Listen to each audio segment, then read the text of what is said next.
Hello ladies and gentlemen, welcome to Mr. H on YouTube, and today we are going to be talking about the compromises that led to the Civil War. Before we get started, let's go ahead and comment and subscribe and like and all that good stuff that the all-powerful YouTube algorithm likes. We're hoping to get to 60 subscribers this week, so go ahead and subscribe below. And now, on to the video. You usually would think that compromise would be a good thing, but when it comes to the United States and the Civil War, the compromise actually led to more and more hardship on the part of those who went through the Civil War.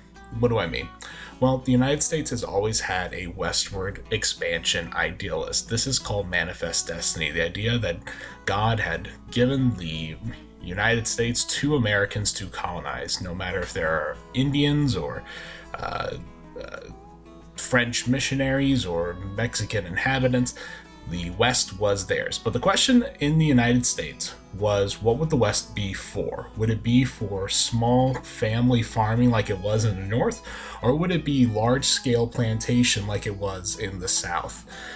This leads to more and more conflict over where will slavery expand to. Will it stay in the Old South, or will it be allowed to go to new spaces that are slowly being added to the United States? And this comes to a head in 1820 when two states want to join the Union. The first one is Missouri.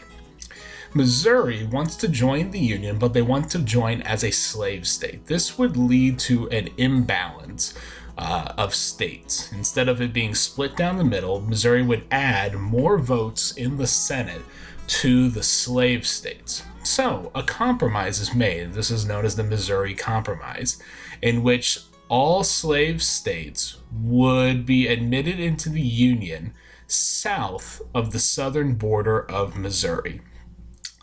Along with Missouri, the state of Maine would also be added to the United States. This would allow for further balance in the Senate, but would also lead to future compromises. What would help is that all states south of the Missouri border would be slave, and all states north would be free. And so many people said to themselves, yes, this is our new solution. It's going to be foolproof, and nothing bad will ever happen. But of course, as the United States expands, more and more territory is added. And one of the largest additions comes in the Mexican-American War in the 1840s. California, New Mexico, Arizona, states like Texas that had already been there before, all of this area out west is added. And the Missouri Compromise becomes antiquated. So, a new and more complete compromise is put forward. But before that, let's get a little context.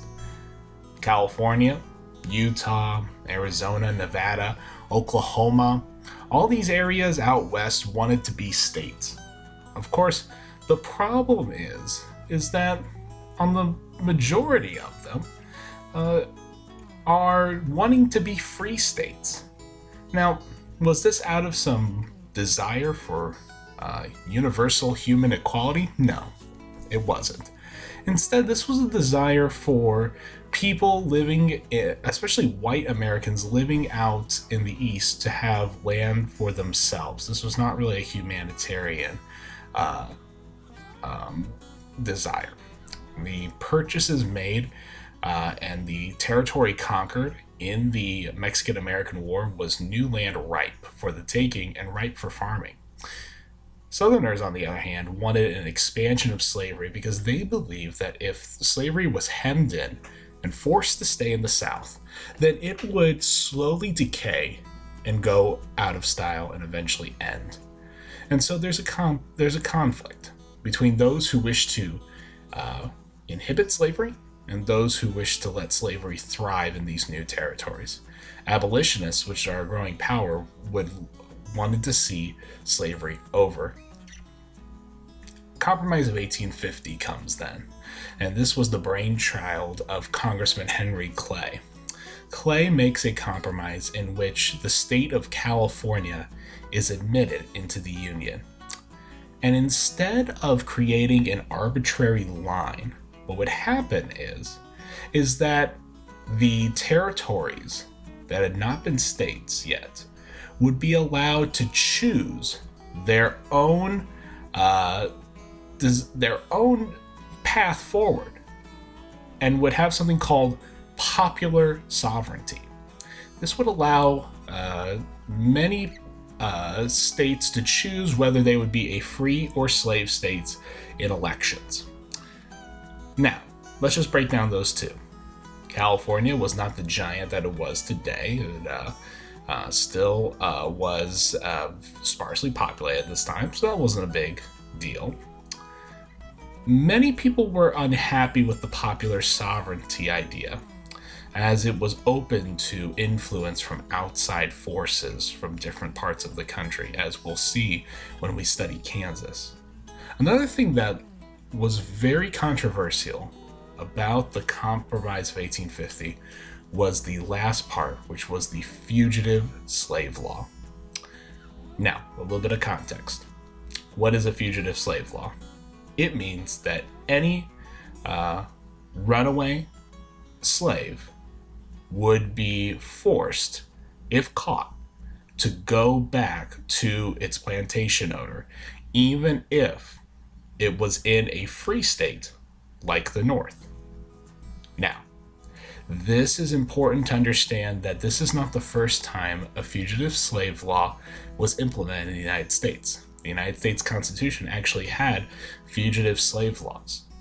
However, what made the Compromise of 1850 so controversial, and also what made him so angry for the northern states, was that the Fugitive Slave Law of 1850 actually deputized any American citizen to capture slaves. What this meant was you didn't have to be the slave's owner to capture him.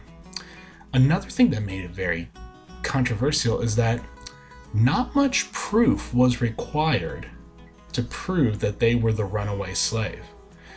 And this led to cases of people who were freemen, freed African Americans living in the North, to be forced into slavery and captured. This, of course, was a great insult to the abolitionists, but some non-abolitionist Northerners also began to come to the side of anti-slavery, as they saw that the South had continuously created more and more power and influence for itself. This, of course, led to a growing divide. The great irony of the Compromise of 1850 was that instead of really ending the conflict that would lead to the Civil War, it actually accelerated it. But what do you think? Comment below with questions that you might have, or your own thoughts on the Compromise of 1850 and the Missouri Compromise. We'll continue our discussions about Bleeding Kansas and other things in the lead up to the Civil War at a later date. Don't forget to like and subscribe to Mr. H on YouTube for more videos on history and mathematics. Thank you so much for watching. Have a great day.